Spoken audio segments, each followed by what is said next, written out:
Question number 3 को देखिए, who discovered ribosomes as dense particle. Then उसके बाद हम लोग न्यूक्लियस को स्टार्ट करेंगे। स्केलेटन साइटोप्लाज्म में प्रेजेंट होता है, थ्रेड लाइक स्ट्रक्चर वो देखिए। ये 3 तरह का आपको स्ट्रक्चर पढ़ना है, और ये फर्स्ट वन जो सिलिया एंड फ्लैजेला में होता है स्ट्रक्चर है, तो ये यूनिसेलुलर और मल्टीसेलुलर में देखने को मिलता है। ओके, बहुत सारे पेन, उसी प्रकार बहुत सारे माइक्रोट्यूब्यूल्स एक्सोनियस काटे, तो ये एक्सोनियम कुछ इस प्रकार है, और इसका टीएस जब काटेंगे तो आपको कुछ इस प्रकार दिखाई देगा। तो ये होता है डबलेट, जो कि क्या है, पेयर ऑफ माइक्रोट्यूब्यूल्स है। पेयर्स ऑफ 9 माइक्रोट्यूब्यूल्स देखने को मिला, दिखाएंगे वो ट्रिपलेट होगा। ओके, उसका मतलब करता है गाढ़ा होता है, और पेरीसेंट्रियल यानी कि चारों तरफ इसके आसपास क्या प्रेजेंट है। 2.2 मीटर का डीएनए को आपको इतने छोटे से जगह में रखना है, तो उसको क्या करना पड़ेगा, डीएनए को पैकेजिंग। हेलो नीटेस्ट फ्रेंड्स, कैसे हैं आप लोग? आई होप आप लोग मस्त होंगे, पढ़ाई कर रहे होंगे और रिवीजन भी करके आए होंगे। तो मैं ऋषिवेश्वर बायोलॉजी एजुकेटर आप सभी को तहे दिल से स्वागत करता हूं अपने इस यूट्यूब चैनल टारगेट 360 में। तो आज आपके लिए cell the unit of life से लेक्चर नंबर 8 लेकर आए हैं। प्रीवियस लेक्चर में यानी लेक्चर नंबर 7 में हम लोगों ने राइबोसोम्स और क्लोरोप्लास्ट के बारे में डिटेल में स्टडी किए थे। तो आज के इस लेक्चर में सिलिया एंड फ्लैजेला, साइटोस्केलेटन और न्यूक्लियस के बारे में डिटेल में स्टडी करेंगे। तो लेक्चर को स्टार्ट करने से पहले आपके लिए प्रीवियस लेक्चर से रिलेटेड पीएलक्यू है, प्रीवियस लेक्चर क्वेश्चन। तो आई होप आप लोग रिवीजन करके आए होंगे। तो आप इस 5 क्वेश्चन को अटेम्प्ट कीजिए। मैं साइड हो जाता हूँ, वीडियो पॉज करके पहले अटेम्प्ट कर लीजिए, देन इसका आंसर 1 बाय 1 आपको मैं बताता हूँ। तो आई होप स्टूडेंट आप इसको अटेम्प्ट कर लिए होंगे। तो चलिए देखते हैं क्वेश्चन, जो भी कुछ हम लोग ने प्रीवियस लेक्चर में पढ़े थे तो उसी से रिलेटेड ये क्वेश्चन है। ओके, जैसे कि फर्स्ट क्वेश्चन है आपके स्क्रीन के सामने, the structure that are formed by stacking of organized flattened membranous sacs in the chloroplast are. तो ये ऑर्गेनाइज्ड फ्लैटेंड मेम्ब्रेनस सैक्स के बारे में जो बात हो रहा है, ये किसके बारे में, थाइलाकॉइड के बारे में बात हो रहा है। स्टैकिंग के रूप में रखा हुआ था, लाइक पाइल्स ऑफ कॉइन के रूप में, तो उसको क्या बोल रहे थे, उसको हम लोग बोलते थे ग्रैना। ओके, तो इसका ऑप्शन हो जाएगा D is the correct answer of question number 1।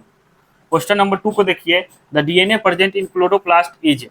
तो जो डीएनए क्लोरोप्लास्ट में जो प्रेजेंट होता है वो कैसा होता है, लीनियर होता है या सर्कुलर होता है, सिंगल स्टैंडर्ड होता है या डबल स्टैंडर्ड होता है। तो ये नीट 2024 में ये क्वेश्चन पूछा हुआ है, ये पीवाईक्यू है, और आपको बताना है इसका आंसर। इसको प्रीवियस लेक्चर में डिस्कस किए थे क्लोरोप्लास्ट के बारे में। तो आपको बताए थे कि क्लोरोप्लास्ट का जो स्ट्रक्चर होता है, क्लोरोप्लास्ट के डीएनए का जो स्ट्रक्चर होता है वो सर्कुलर होता है और डबल स्टैंडर्ड होता है। तो आप इसको ऑप्शन से मैच कर लीजिए। तो फर्स्ट ऑप्शन लीनियर है, नहीं, सर्कुलर है, डबल स्टैंडर्ड है, तो बी हो जाएगा इसका आंसर। इसमें लीनियर है, सिंगल है, तो ये भी नहीं होगा, और सर्कुलर है, सिंगल स्टैंडर्ड नहीं होगा। तो B is the correct answer of question number 2। Okay, question number 3 को देखिए, who discovered ribosomes as dense particles under the electron microscope. तो राइबोसोम्स को खोज करने वाले कौन से साइंटिस्ट थे, तो आपको बताए थे कि जॉर्ज पायलट थे। तो आप देख लीजिए किसमें प्रेजेंट है, तो ऑप्शन नंबर डी में प्रेजेंट है। तो D is the correct answer of question number 3। Question number 4 को देखिए, the stoma of chloroplast contains enzymes. तो क्लोरोप्लास्ट का जो स्टोमा होता है वो इंजाइम कंटेंट करता है, required for the synthesis of. और वो इंजाइम जो कंटेंट कर रहा है वो क्या चीज के सिंथेसिस के लिए रिक्वायर्ड है, आपको ये बताना है। तो आपको बताए थे, क्या बताए थे, आप लोग रिवीजन करके आए होंगे, तो आप इसका आंसर बताइए। तो आपको क्या बताए थे, कार्बोहाइड्रेट्स और प्रोटीन का सिंथेसिस करने में हेल्प करता है। तो ये दोनों का करता है, तो ऑप्शन नंबर डी में ये प्रेजेंट है, बोथ ए एंड बी। तो D is the correct answer of question number 4। Okay, question number 5 को देखिए, which of the following pairs of organelles does not contain DNA। तो आपको पेयर में बताना है क्या, ऑर्गेनेल्स जो does not contain DNA, DNA को कंटेन नहीं करता है। जैसे कि क्लोरोप्लास्ट और माइटोकॉन्ड्रिया में ये ऑर्गेनेल्स है जिसमें डीएनए प्रेजेंट होता है, तो वो उसको छोड़ के आप बताइए कि कौन होगा। तो माइटोकॉन्ड्रिया में तो होता है और क्लोरोप्लास्ट में भी होता है, इस दोनों को छोड़ के देखिए किसमें प्रेजेंट है। यहाँ क्लोरोप्लास्ट मेंशन है तो नहीं होगा, लाइसोजोम्स एंड वैक्यूल्स, तो ये हो जाएगा। इसमें लाइसोजोम्स में नहीं होता है और वैक्यूल्स में इसी प्रकार का डीएनए नहीं होता है। न्यूक्लियर इन्वेलप और माइटोकॉन्ड्रिया, तो माइटोकॉन्ड्रिया में प्रेजेंट होता है, इसलिए ये ऑप्शन नहीं होगा। फोर्थ ऑप्शन है माइटोकॉन्ड्रिया एंड लाइसोजोम, तो माइटोकॉन्ड्रिया में होता है इसलिए नहीं होगा। ओके, तो इसका हो जाएगा B is the correct answer of question number 5। तो आई होप आपका 5 में 5 करेक्ट हुआ होगा। इजी क्वेश्चन है, जो भी प्रीवियस लेक्चर में पढ़ाए थे, आपको डिस्कस किए थे, उसी से रिलेटेड क्वेश्चन लाते हैं। और आप अपना कमेंट बॉक्स में जरूर स्कोर बताइएगा कि आप 5 में से कितना सही किए हैं। ओके, तो चलिए इसको इरेज करते हैं और आज के लेक्चर को स्टार्ट करते हैं। ओके,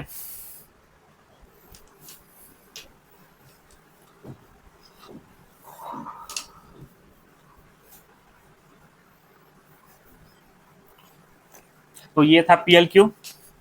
तो आज के लेक्चर की बात करें तो आज हम लोग क्या पढ़ने वाले हैं, तो आज हम लोग साइटोस्केलेटन, सिलिया एंड फ्लैजेला और न्यूक्लियस के बारे में पढ़ेंगे और साथ में ही इस लेक्चर को और इस चैप्टर को एंड करेंगे। ओके, तो टुडे टॉपिक की बात करें, आप लोग को बता दें एक बार कि हम लोग आज क्या पढ़ने वाले हैं।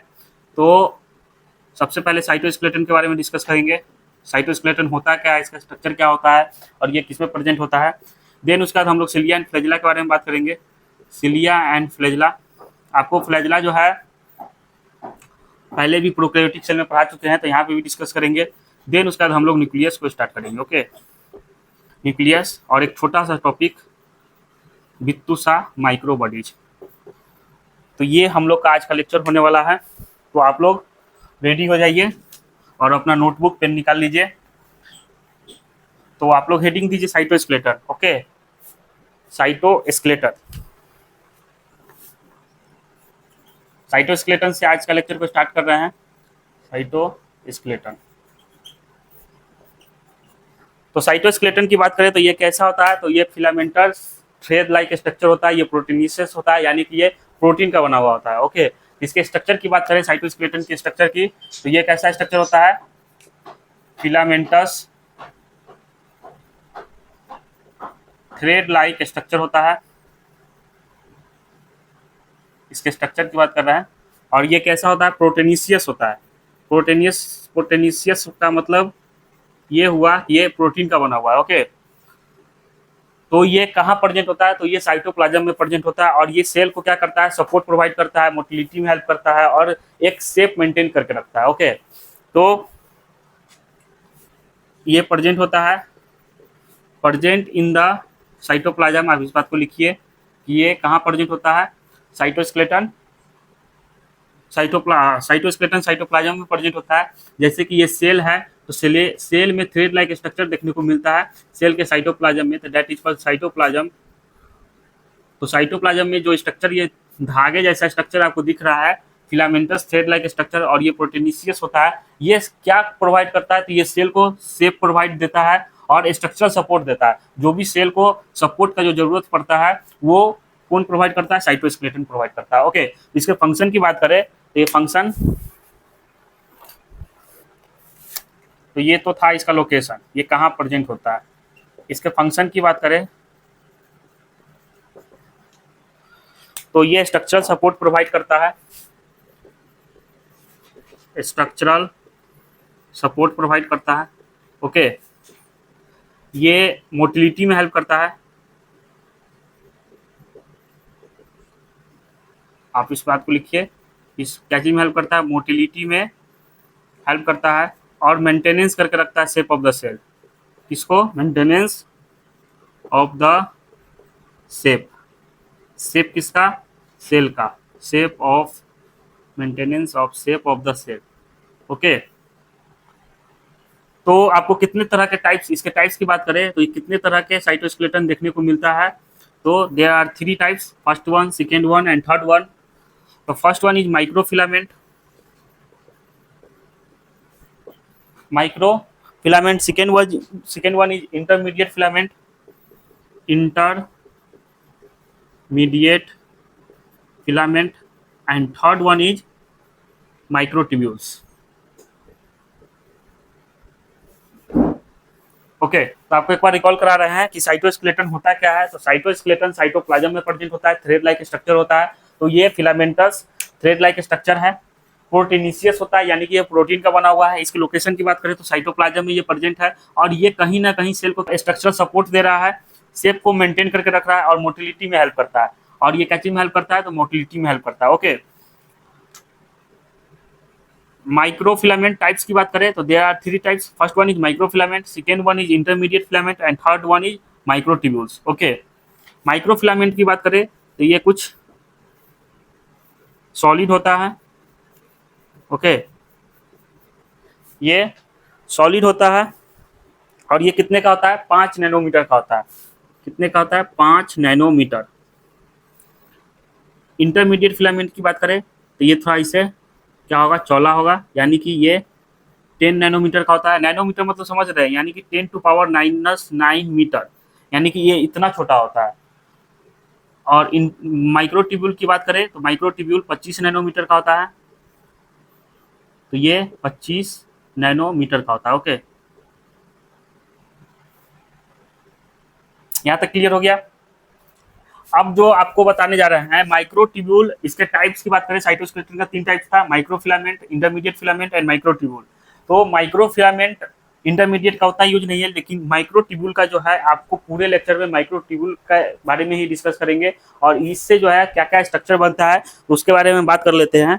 तो स्ट्रक्चर फॉर्म बाय माइक्रोट्यूब्यूल, तो ऊपर लिख देते हैं क्योंकि नीचे जगह है नहीं। Structure form by microtubule. Okay, तो ये जो स्ट्रक्चर बनाता है, जैसे एक काम कीजिए, पहले आप इसको नोट डाउन कर लीजिए, क्या कि जगह है नहीं, नीचे लिख नहीं पाएंगे, तो पहले आप इसको नोट डाउन कर लीजिए, उसके बाद बताते हैं आपको। तो आई होप स्टूडेंट आपको ये पॉइंट क्लियर हो गया होगा। तो इसके टाइप्स के बारे में बेसिकली डिस्कस करते हैं। साइटोस्केलेटन थ्रेड लाइक स्ट्रक्चर होता है, और ये क्या करता है, स्ट्रक्चरल सपोर्ट प्रोवाइड करता है। ओके, यहाँ पे स्ट्रक्चरल सपोर्ट पे अच्छा होगा आप सपोर्ट प्रोवाइड लिख दीजिए, स्ट्रक्चरल सपोर्ट प्रोवाइड। ओके, यहाँ पे सही कर लीजिएगा, इसको इरेज कर रहे हैं। अब इसके टाइप्स के बारे में बात करते हैं। तो आपको कितने तरह का बताया साइटोस्केलेटन? 3 टाइप्स। माइक्रोफिलामेंट, जो कि एमीबॉइड मूवमेंट में हेल्प करता है, जो एमीबा जो फूड को इनगल्फ करता है और जो स्ट्रक्चर जो गेन करता है वो इसी माइक्रोफिलामेंट की वजह से होता है। तो ये हेल्प इन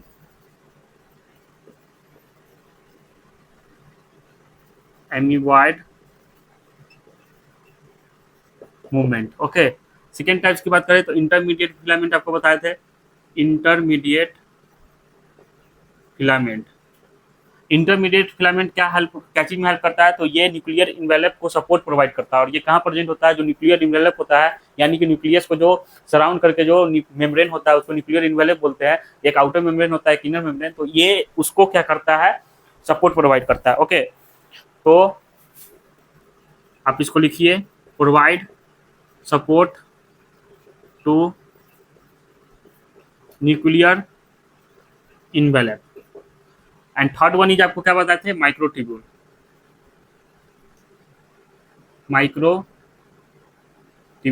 माइक्रोट्यूब्यूल की बात करें तो ये क्या चीज के स्ट्रक्चर फॉर्म करता है? तो स्ट्रक्चर फॉर्म करने में हेल्प करता है। तो help in structure form by microtubule. आप उस स्ट्रक्चर को देखिए, ये 3 तरह का आपको स्ट्रक्चर पढ़ना है, और ये फर्स्ट वन जो सिलिया एंड फ्लैजिला में होता है, जो सिलिया एंड फ्लैजिला को मोटिलिटी प्रोवाइड करता है। ओके, सेकेंड वन आपको बेसल बॉडी में देखने को मिलेगा, सेंट्रियोल्स में देखने को मिलेगा, एंड ये किस में प्रेजेंट होता है? स्पिंडल फाइबर में। तो ये माइक्रोट्यूब्यूल की बात करें तो ये आपको सिलिया एंड फ्लैजिला में, बेसल बॉडी और सेंट्रियोल्स में और स्पिंडल फाइबर में देखने को मिलता है। सिलिया एंड फ्लैजिला में जो अरेंजमेंट होता है इसको 9+2 अरेंजमेंट बोलते हैं। ओके, आपको बताएंगे अभी इसी लेक्चर में कि ये क्या होता है 9+2 अरेंजमेंट, आपको स्ट्रक्चर बना के भी दिखाएंगे। बेसल बॉडी सेंट्रियोल्स की बात करें तो सेंट्रियोल्स में ये 9+0 अरेंजमेंट देखने को मिलता है माइक्रोट्यूब्यूल्स का। ये 9+0 9+2 क्या है, आपके मन में डाउट हो रहा होगा, तो अभी तुरंत क्लियर हो जाएगा, बस आप लोग लेक्चर के साथ बने रहिए। स्पिंडल फाइबर की बात करें तो इसका क्या है? ये रैंडम है, नो लिमिट ऑफ माइक्रोट्यूब्यूल्स, इसका कोई पता नहीं है कि कितना होगा, ये रैंडम है। तो रैंडम नंबर ऑफ माइक्रोट्यूब्यूल्स लिख दीजिए, random number of microtubules. Okay, तो आपको एक बार रिकॉल करा देते हैं कि आपको साइटोस्केलेटन 3 टाइप्स के पढ़ने हैं। First one is microfilament, second one is intermediate filament, and third one is microtubules. तो ये माइक्रोफिलामेंट कहाँ प्रेजेंट होता है? तो ये अमीबा में देखने को मिलता है, आपको मैक्रोफेज में भी प्रेजेंट होता है, तो ये मैक्रोफेज में भी देखने को मिलता है। इसके वजह से मैक्रोफेज बैक्टीरिया को इन्वॉल्व करता है, तो हेल्प इन एमीबॉइड मूवमेंट में हेल्प करता है। इंटरमीडिएट फिलामेंट की बात करें तो ये प्रोवाइड सपोर्ट करता है न्यूक्लियर इन्वेलप के, जो न्यूक्लियर इन्वेलप, ये जो न्यूक्लियर इन्वेलप है, ये देखिए आपको बना के भी दिखा देते हैं। तो ये न्यूक्लियर इन्वेलप है। न्यूक्लियर इन्वेलप में ये क्या होता है, प्रेजेंट होता है, जिसको लैमिन्स बोलते हैं। यहाँ ये प्रेजेंट होगा। ओके, तो ये स्ट्रक्चरल सपोर्ट इसको प्रोवाइड करता है, तो इसको बोलते हैं लैमिन्स। इसका दूसरा नाम क्या है, लैमिन्स। ओके, माइक्रोफिलामेंट का भी दूसरा नाम है, जैसे कि एक्टिन मायोसिन फिलामेंट आप लोग पढ़े होंगे, अभी तो अगर ड्रॉपर होंगे तो पढ़े होंगे, तो एक्टिन फिलामेंट भी इसको बोलते हैं। ओके, जो आपको स्केलेटन वाला चैप्टर है ह्यूमन फिजियोलॉजी में, उसमें आपको पढ़ाएंगे लोकोमोशन एंड मूवमेंट में। तो इंटरमीडिएट फिलामेंट की बात करें तो ये क्या करता है, सपोर्ट प्रोवाइड करता है किसको, न्यूक्लियर इन्वेलप को। आपको न्यूक्लियर इन्वेलप का स्ट्रक्चर बना कर दिखा दिए। तो ये क्या है, न्यूक्लियर इन्वेलप, एक आउटर मेम्ब्रेन है और एक इनर मेम्ब्रेन है, ये न्यूक्लियर इन्वेलप है। माइक्रोट्यूबुल की बात करें स्टूडेंट, तो माइक्रोट्यूबुल कैची में हेल्प करता है, तो ये स्ट्रक्चर फॉर्म करता है, structure form by microtubule, that is cilia and flagella. Okay, cilia and flagella में 9+2 अरेंजमेंट देखने को मिलता है, बैसल बॉडी में सेंट्रियोल्स में देखने को मिलता है, तो उसमें 9+0 अरेंजमेंट देखने को मिलता है, और स्पिंडल फाइबर में रैंडम नंबर में होता है, पता नहीं उसमें कितना कितना नंबर ऑफ माइक्रोट्यूबुल्स होगा। ओके, तो ये था स्ट्रक्चर, आप इसको नोट डाउन कर लीजिए।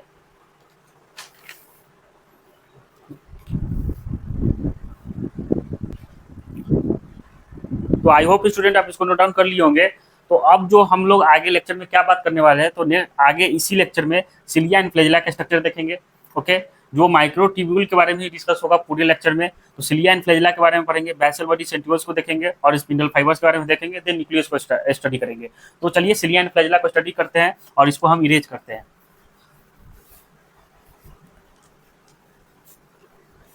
तो आप लोग हेडिंग दीजिए सिलिया एंड फ्लैजिला। तो आप लोग सिलिया और फ्लैजिला के बारे में पहले भी पढ़ चुके हैं। तो सिलिया एंड फ्लैजिला की बात करें तो आपको सिलिया जो है स्ट्रक्चरल ऑर्गेनाइजेशन इन एनिमल वाले चैप्टर में सिलिएटेड एपिथेलियम पढ़ाए थे, तो उसमें आपको बताए थे सिलिया के बारे में, और फ्लैजिला प्रोकैरियोटिक सेल में इसी चैप्टर में आपको बताए थे। तो आपको सिलिया एंड फ्लैजिला टॉपिक है एनसीईआरटी में, तो इसको एक बार रिकॉल करा देते हैं, ये होता क्या है और इसका स्ट्रक्चर भी आपको बना के दिखाना है, सिलिया एंड फ्लैजिला। तो सिलिया एंड फ्लैजिला की बात करें तो एक तरफ आप लोग लिखिए सिलिया और एक तरफ लिखिए आप लोग फ्लैजिला। ओके, बीच से लाइन खींच दीजिए।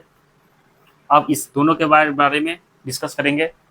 तो सिलिया की बात करें तो ये क्या होता है, हेयर लाइक आउटग्रोथ देखने को मिलता है। तो ये स्ट्रक्चर, इसके स्ट्रक्चर की बात करें तो हेयर लाइक आउटग्रोथ देखने को मिलता है। ये किस कैसा एक्ट करता है, तो वर्क लाइक ओर्स। ओर्स क्या होता है, जो नाव चलाने वाला जो चाकू होता है, जो पानी को पीछे धकेलता है तो नाव आगे जाता है, तो कुछ उसी प्रकार सिलिया का रोल है। तो सिलिया का स्ट्रक्चर आपको बना के दिखा देते हैं कि ये इसका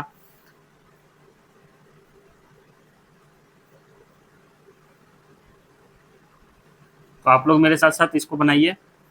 ओके, देखिए मत, सिर्फ इसको अपने कॉपी में भी इसको नोट डाउन कीजिए, तभी तो आप लोग क्लियर समझ पाइएगा। ओके, बायो में आपको बायो समझना है तो आप उसको बेटर डायग्राम और इसके स्ट्रक्चर से समझ सकते हैं। जो आपको स्ट्रक्चर समझा सकता है वो आपको थ्योरी नहीं समझा पाएगा। थ्योरी भी ज़रूरी है लेकिन डायग्राम भी उतना ही ज़रूरी है। ओके, तो ये क्या है, ये इसके सिलिया बना दिए। ये सिलिया आपको फैलोपियन ट्यूब में भी बना के दिखाए थे, इसलिए क्यूबॉइडल एपिथेलियम में जो प्रेजेंट था। तो ये क्या है, सिलिया। ये कहाँ प्रेजेंट है, तो ये क्यूबॉइडल एपिथेलियम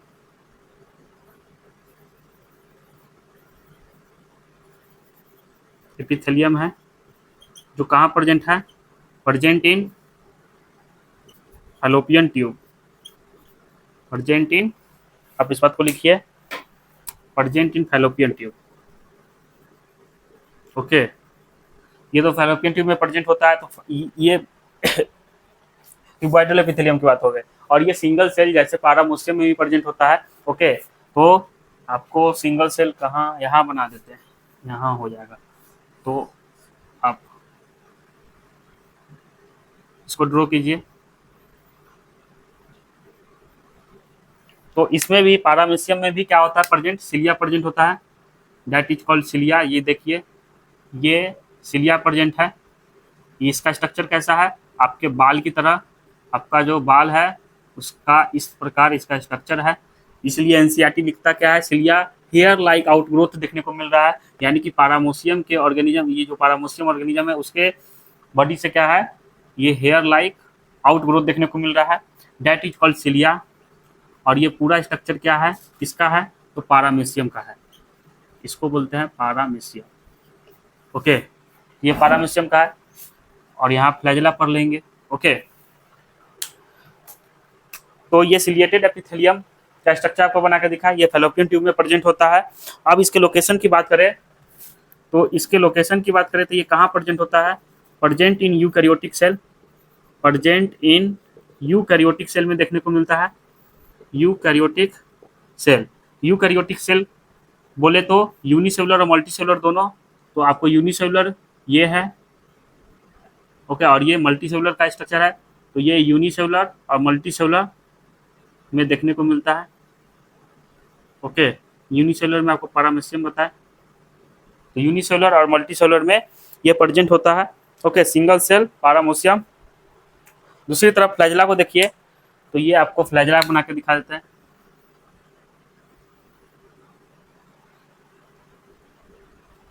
तो ये क्या है, फ्लैजेला, ये है फ्लैजेला। ओके, सॉरी, ये बेसल बॉडी है, स्ट्रक्चर फ्लैजेला का है। ये है बेसल बॉडी जो यहाँ प्रेजेंट है।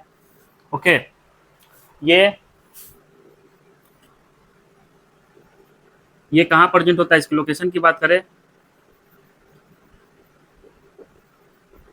Present in both prokaryotic and eukaryotic cell. But structure क्या होता है इसका, डिफरेंट होता है। बट स्ट्रक्चर इसका क्या होता है, डिफरेंट होता है। प्रोकैरियोटिक सेल में स्ट्रक्चर कुछ और होता है और यूकैरियोटिक सेल में स्ट्रक्चर कुछ और होता है।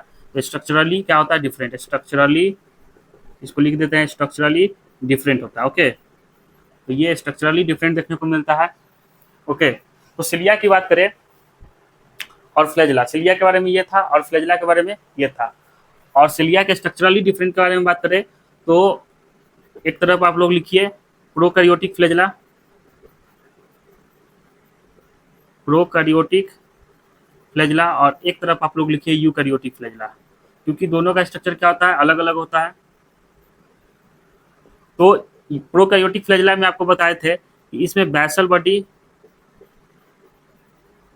हुक और फिलामेंट ये प्रेजेंट था। लेकिन यूकैरियोटिक फ्लैजेला में क्या होता है, बेसल बॉडी और फिलामेंट देखने को मिलता है, बेसल बॉडी और फिलामेंट प्रेजेंट होता है। ओके, बेसल बॉडी और फिलामेंट देखने को मिलता है। और ये क्या चीज़ का बना हुआ है, तो ये ट्यूबुलिन प्रोटीन का बना हुआ है और ये फ्लैजेलिन प्रोटीन का बना हुआ है। तो ये जो प्रोकैरियोटिक फ्लैजेला के बारे में स्टडी कर रहे हैं, तो ये क्या चीज़ का बना हुआ है, फ्लैजेलिन प्रोटीन का। तो आप लोग लिख लीजिए फ्लैजेलिन प्रोटीन का ये बना हुआ है, और ये ट्यूबुलिन प्रोटीन का, ट्यूबुलिन प्रोटीन। फ्लैजेला क्या चीज में हेल्प करता है, तो सेल के मोटिलिटी में हेल्प करता है, सेल के मोटिलिटी में ये हेल्प करता है। ओके, ये वर्क कैसा काम करता है, वर्क लाइक ओर्स। जैसे कि पानी में जो नाव चलता है और जो चापू उसको चलाने वाले जो चापू से चलता है, तो नाव क्या होता है, आगे जाता है और पानी पीछे आता है। तो कुछ उसी प्रकार सिलिया में ये सिलिया जो अपने ये कुछ उसी प्रकार जो है इसका मूवमेंट देखने को मिलता है, जिसके वजह से क्या होगा, जिसके वजह से सेल का मूवमेंट होगा और इसके सराउंडिंग फ्लूइड भी क्या होंगे, इसके अंदर सराउंडिंग फ्लूइड के अंदर भी मूवमेंट देखने को मिलता है। जो इसके आसपास में जो भी फ्लूइड प्रेजेंट होगा उसको भी, जैसे कि पानी आगे जा रहा है और पानी पीछे आ रहा है, नाव आगे जा रहा है, तो कुछ उसी प्रकार इसमें भी इसके फ्लूइड का मूवमेंट इसके अंदर देखने को मिलता है। ओके, फ्लूइड का मूवमेंट इसके अंदर देखने को मिलता है। तो आपको एक बार रिकॉल करा देते हैं कि इसमें हम लोग क्या क्या पढ़े हैं। हम लोग सिलिया एंड फ्लैजेला के बारे में स्टडी कर रहे थे। तो सिलिया की बात करें तो हेयर लाइक आउटग्रोथ है कुछ इस प्रकार। ओके, ये कैसे वर्क करता है, तो वर्क लाइक ओट्स के जैसा वर्क करता है। ओट्स किसको बोलते हैं, जो चाकू होता है उसको बोलते हैं।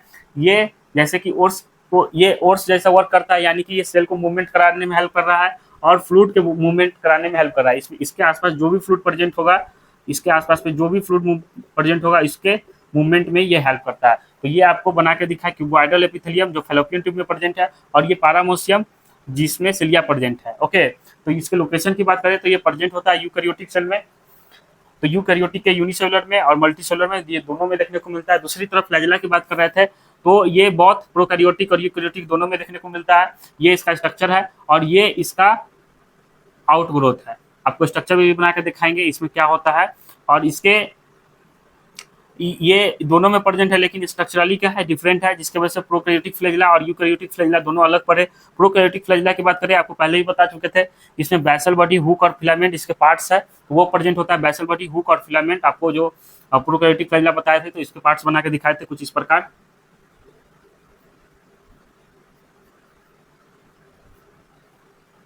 कुछ इस प्रकार था ना, तो ये क्या था, फिलामेंट जो लॉन्गेस्ट पोर्शन था, बेसल बॉडी बीच वाला पोर्शन था, और ये हुक था। तो कुछ इस प्रकार क्या होता है, इसका प्रोकैरियोटिक फ्लैजेला होता है, और ये फ्लैजेलिन प्रोटीन का बना हुआ होता है, और ये ट्यूबुलिन प्रोटीन का बना हुआ होता है। ओके, और इसमें बेसल बॉडी और फिलामेंट देखने को मिलता है। तो इसको नोट डाउन कर लीजिए। देन उसके बाद हम लोग बात करते हैं, स्ट्रक्चर देखेंगे सिलिया और फ्लैजेला का। तो आई होप स्टूडेंट आप इसको नोट डाउन कर लिए होंगे, तो इसको इरेज करते हैं। ओके, इसमें आपको बताते हैं कि अभी हम लोग जो है, इरेज करने से पहले आपको एक बात बताना है, तो वो बता देते हैं। इसमें आपको अभी इसका स्ट्रक्चर देखना है, सिलिया एंड फ्लैजेला का स्ट्रक्चर देखेंगे, तो आपको एक सिलिया और एक फ्लैजेला को अभी जूम करके आपको बताएंगे, और उसी प्रकार फ्लैजेला का भी बताएंगे। सिलिया की बात करें तो इसको, इसका वर्ड पुलरल सिलिया है, इसको सिलियम, इसका सिमिलर क्या होगा, सिलियम, और ये फ्लैजेलम इसका सिमिलर होगा। तो आप इस बात को भी लिख लीजिएगा तो अच्छा रहेगा, आप इस बात को लिख लीजिए। और क्या, ओके, तो इसको इरेज करते हैं और हम लोग सिलिया का और फ्लैजेला का स्ट्रक्चर देखते हैं। तो आई होप आपको यहाँ तक क्लियर हो गया होगा सिलिया एंड फ्लैजेला।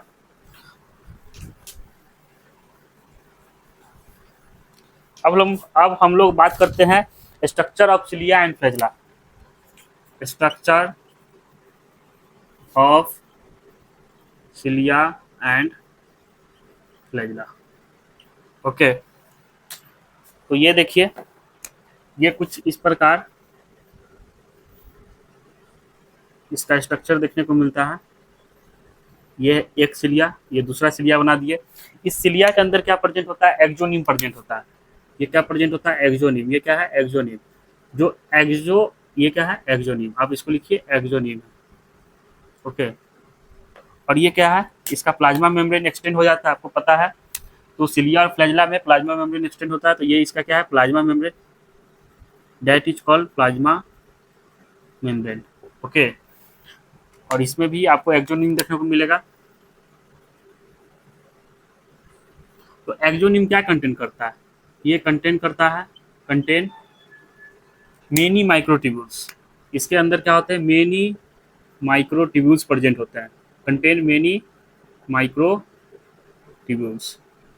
तो माइक्रोट्यूब्यूल्स आपको जस्ट अभी बताए थे कि साइटोस्केलेटन में there are 3 types, microfilament, intermediate और माइक्रोट्यूब्यूल्स के बारे में जो चर्चा किए थे, वही यहीं पे यूज होगा अब इसका। तो ये एक्सोनिम में बहुत सारे क्या होते हैं, माइक्रोट्यूब्यूल्स प्रेजेंट होते हैं, तो प्रेजेंट मेनी माइक्रोट्यूब्यूल्स। तो कुछ उसी प्रकार फ्लैजेला का भी स्ट्रक्चर है। तो ये फ्लैजेला का क्या है, एक्सटेंशन होता है। तो यहाँ पे ये इसका बेसल बॉडी प्रेजेंट है, और इसमें क्या प्रेजेंट है, एक्सोनिम। इसमें भी कॉमन, ये दोनों में, सिलिया में और फ्लैजेला में क्या होता है, एक्सोनिम कॉमन होता है। तो ये है एक्सोनिम। तो कुछ इसी प्रकार यहाँ पे इसको मार्क कर देते हैं, और इसमें उसी प्रकार क्या प्रेजेंट है, बहुत सारे मेनी माइक्रोट्यूब्यूल्स प्रेजेंट होता है। ओके, तो ये क्या है, एक्सोनिम, और ये है बेसल बॉडी, और ये क्या चीज का स्ट्रक्चर है, ये फ्लैजेला का और ये सिलिया का। ओके, तो ये है सिलिया। अब इसके टीएस को देखेंगे। अब हम लोग क्या देखेंगे, इसके टीएस को, यानी कि ये जो स्ट्रक्चर बना के आपको दिखाया सिलिया और फ्लैजेला का जूम करके, कि आपको एक सिलिया लिए, इसके अंदर क्या प्रेजेंट है, एक्सोनिम प्रेजेंट है। एक्सोनिम क्या कंटेंट करता है, तो बहुत सारे माइक्रोट्यूब्यूल्स कंटेंट करता है। तो इसके हम लोग टीएस को काटेंगे, यानी कि अगर इसके क्या करेंगे, इसके टीएस को काटेंगे, जैसे कि आपको बताते हैं, इससे बताते हैं। जैसे देखिए,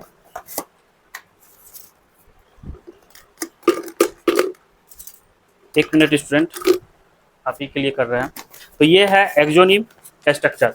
तो इसमें सिलिया में क्या होता है, बहुत सारे एक्सोनिम प्रेजेंट है। जो एक्सोनिम क्या कंटेंट करता है, बहुत सारे माइक्रोट्यूब्यूल्स। आपको जो ये इसमें पेन डब्बा में रखा हुआ दिखाई दे रहा होगा, तो इसमें बहुत सारे, जैसे कि पूरा स्ट्रक्चर क्या हो गया एक्सोनिम का, ये पूरा स्ट्रक्चर एक्सोनिम का है, और इसमें क्या प्रेजेंट है, बहुत सारे पेन। उसी प्रकार बहुत सारे माइक्रोट्यूब्यूल्स एक्सोनिम में प्रेजेंट होता है। और इसका हम टीएस काट के देखेंगे। तो जब इसका हम टीएस इस प्रकार काटेंगे, एक्सोनिम का जब टीएस काटेंगे, तो आपको ये क्या दिखाई देगा, गोला टाइप का दिखेगा। तो उसी गोले आकार को हम लोग बना के भी देखेंगे। तो आप लोग इसका स्ट्रक्चर देखिए, स्ट्रक्चर ऑफ एक्सोनिम। उसी स्ट्रक्चर को बना के दिखते हैं, स्ट्रक्चर ऑफ एक्सोनिम। तो ये किस प्रकार होता है, तो ये आपको बना के दिखाते हैं तो समझ में आएगा। ब्लैक पेन कहाँ रख दिया, एक मिनट। तो ये देखिए, तो ये है क्या चीज, plasma membrane, that is called plasma membrane.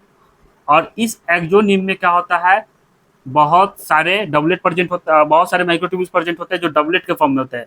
One, ये डबलेट, एक डबलेट, ये दूसरा डबलेट, और ये क्या है, माइक्रोट्यूब्यूल्स है, दूसरा ट्यूब्यूल्स। इस प्रकार ये 9 डबलेट्स देखने को मिलता है। एक्सोनिम का स्ट्रक्चर है ये 3, 4, 5, 6, 7, 8 या 9 हो गया। 1, 2, 3, 4, 5, 6, 7, 8, 8 ही हुआ। थोड़ा छोटा छोटा बनाना होगा तभी 9 पूरेगा। तो ये एक यहाँ और एक, तो कुछ इस प्रकार है, आपके एनसीईआरटी में गिवन है। ओके, तो ये 9 डबलेट है, इसको क्या बोलते हैं, doublet, that is called doublet. जो क्या चीज का है, माइक्रोट्यूब्यूल्स का है। यानी कि एक माइक्रोट्यूब्यूल्स ये और एक माइक्रोट्यूब्यूल्स दोनों आपस में फ्यूज होकर क्या बनाते हैं, इसको बोलते हैं डबलेट, माइक्रोट्यूब्यूल्स का। ओके, और 20 सेंटर में भी ये प्रेजेंट होता है।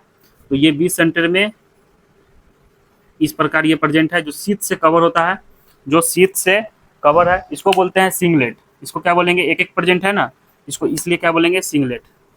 ये देखिए, और ये इसका शीथ है, दैट इज कॉल्ड शीथ। और ये क्या है, दैट इज कॉल्ड सिंगलेट, इसको बोलते हैं सिंगलेट। जो 2 प्रेजेंट है, और डबलेट कितना है, 9 है।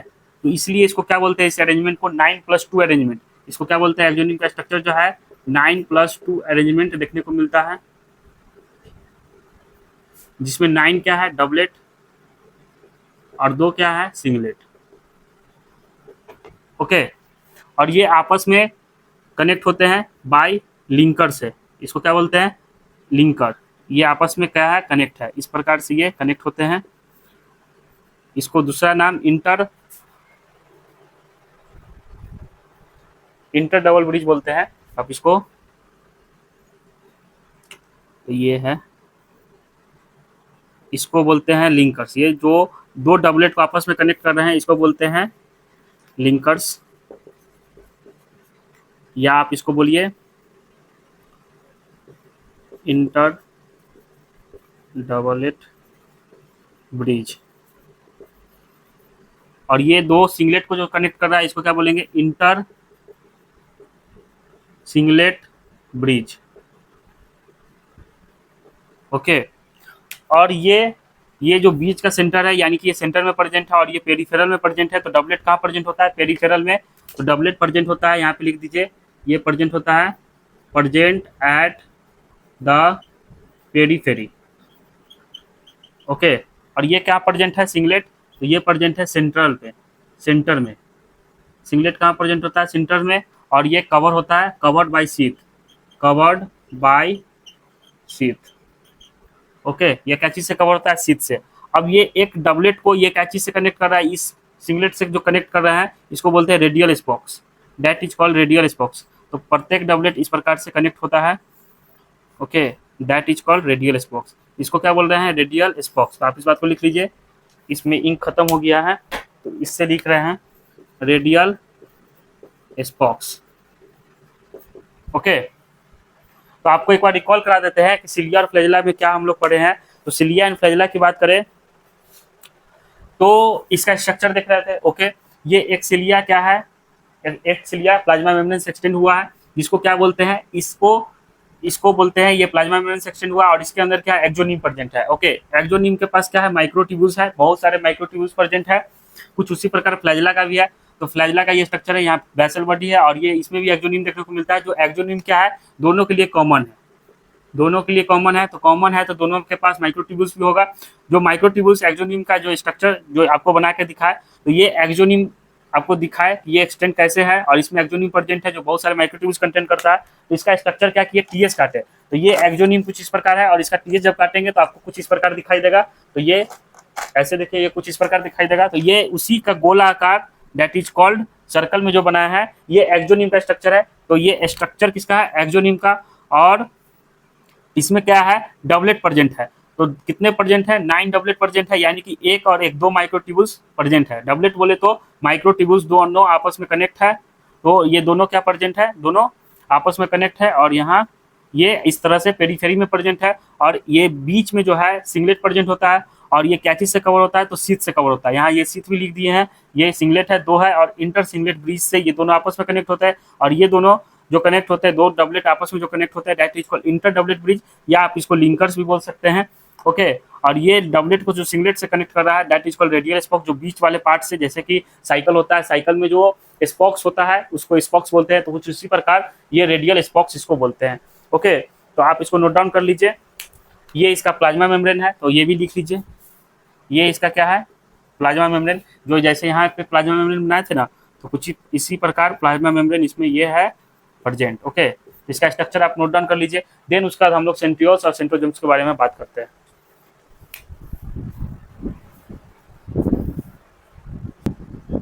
तो आई होप स्टूडेंट आप इसको नोट डाउन कर लिए होंगे। तो ये था स्ट्रक्चर एक्सोनिम का। ओके, और इसमें क्या था, ये डबलेट प्रेजेंट है। तो ये एक्सोनिम में क्या प्रेजेंट होता है, डबलेट, जो कि क्या है, पेयर ऑफ माइक्रोट्यूब्यूल्स है। पेयर्स ऑफ 9 माइक्रोट्यूब्यूल्स देखने को मिला, 9 पेयर्स ऑफ 9 माइक्रोट्यूब्यूल्स। आप इस बात को लिख लीजिए, पेयर ऑफ 9 माइक्रोट्यूब्यूल्स। ओके, तो इसको इरेज करते हैं और अब हम लोग सेंट्रियोल्स के बारे में स्टडी करेंगे। तो ये था स्ट्रक्चर, आपको जितना अच्छा से होना था आपको बता दिए, विजुअलाइज भी करवाए ताकि आप बेटर समझ सके। तो अब हम लोग बात करेंगे सेंट्रियोल्स और सेंट्रोजोम्स के बारे में। तो सेंट्रियोल्स क्या होता है और सेंट्रोजोम्स क्या होता है, सेंट्रियोल्स एंड सेंट्रोजोम। तो सेंट्रियोल्स और सेंट्रोजोम की बात करें तो ये देखिए, ये है सेंट्रियोल्स का स्ट्रक्चर। ओके, और सेंट्रोजोम्स की बात करें तो जब सेंट्रियोल्स, 2 सेंट्रियोल्स आपस में परपेंडिकुलर अरेंज होता है उसको बोलते हैं सेंट्रोजोम्स। तो ये दोनों कुछ अलग नहीं है, एक ही है बस इसके। तो ये है क्या, सेंट्रोजोम, और ये क्या है, सेंट्रियोल। सेंट्रियोल क्या होता है, लैक मेम्ब्रेन, यानी कि मेम्ब्रेन लेस बाउंड ऑर्गेनेल्स है। इसको लिख लीजिए, मेम्ब्रेन लेस बाउंड ऑर्गेनेल्स। ये क्या चीज में हेल्प करता है, तो help in cell division, help in cell division in animals. Okay, तो जब दो सेंट्रियोल आपस में परपेंडिकुलरली अरेंज्ड होते हैं, 2 सेंट्रियोल अरेंज्ड परपेंडिकुलरली,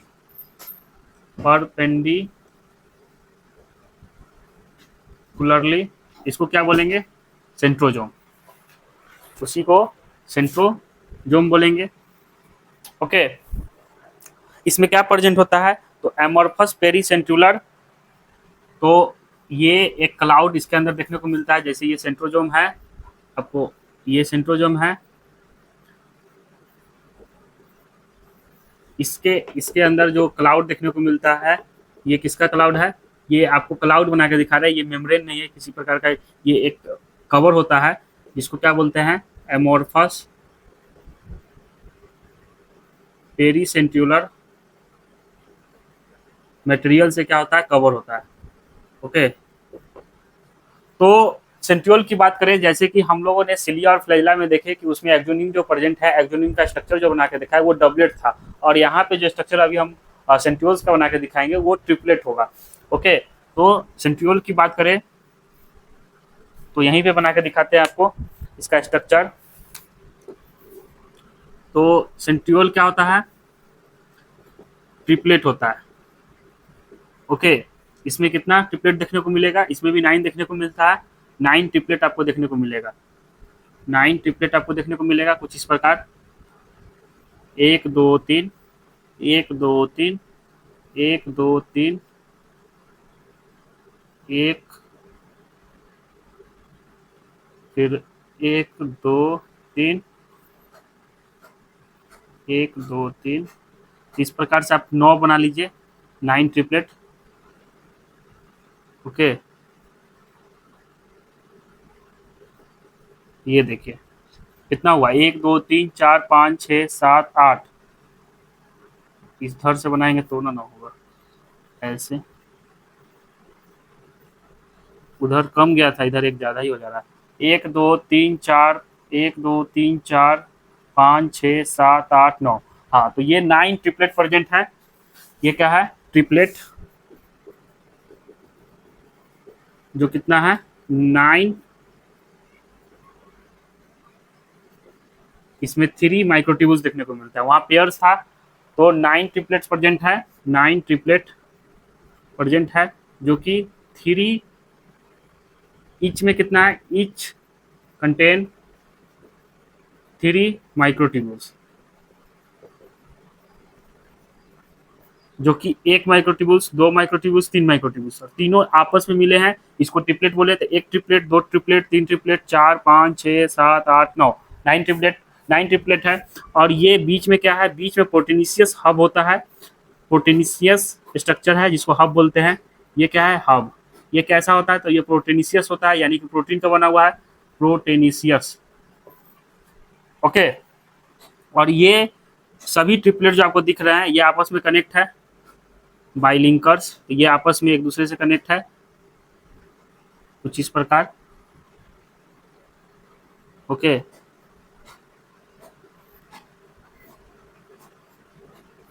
तो ये आपस में कुछ इस प्रकार कवर है। सेंट्रियोल्स के पास किसी प्रकार का मेम्ब्रेन नहीं होता है, इसलिए यहाँ पे इसमें इसमें प्लाज्मा मेम्ब्रेन आपको बना के नहीं दिखाया है।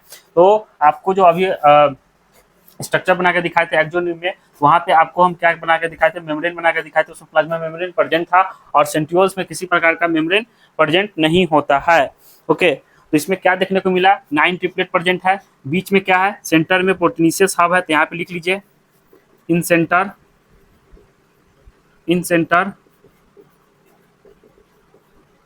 Proteinaceous structure present, that is called hub. Hub, इसमें वहाँ पे सिंगलेट में सॉरी वहाँ पे एक्सोनिम में क्या था, बीच में 2 सिंगलेट प्रेजेंट था, यहाँ पे किसी प्रकार का प्रेजेंट नहीं है, इसलिए इसको क्या बोलते हैं, 9+0 अरेंजमेंट। इसका अरेंजमेंट कैसा है, 9+0 अरेंजमेंट, यानी कि 9 ट्रिपलेट तो प्रेजेंट है लेकिन बीच में कोई प्रेजेंट नहीं है, ना सिंगलेट है ना डबलेट है, तो इसको क्या बोलेंगे, 9+0 अरेंजमेंट। ओके, और इस प्रत्येक इसका जो है ट्रिपलेट जो कनेक्ट है हब से, उसको क्या बोलेंगे, रेडियल स्पॉक्स, इसको बोलेंगे रेडियल स्पॉक्स। ये देखिए दैट इज कॉल्ड रेडियल स्पॉक्स, तो इसको क्या बोलेंगे, रेडियल स्पॉक्स, तो ये लिख लीजिए। तो each triplet is connect to the hub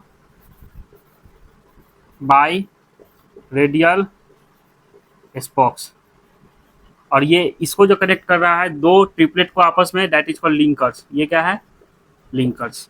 okay, आप इसको नोट डाउन कर लीजिए, मैं साइड हो जाता हूँ।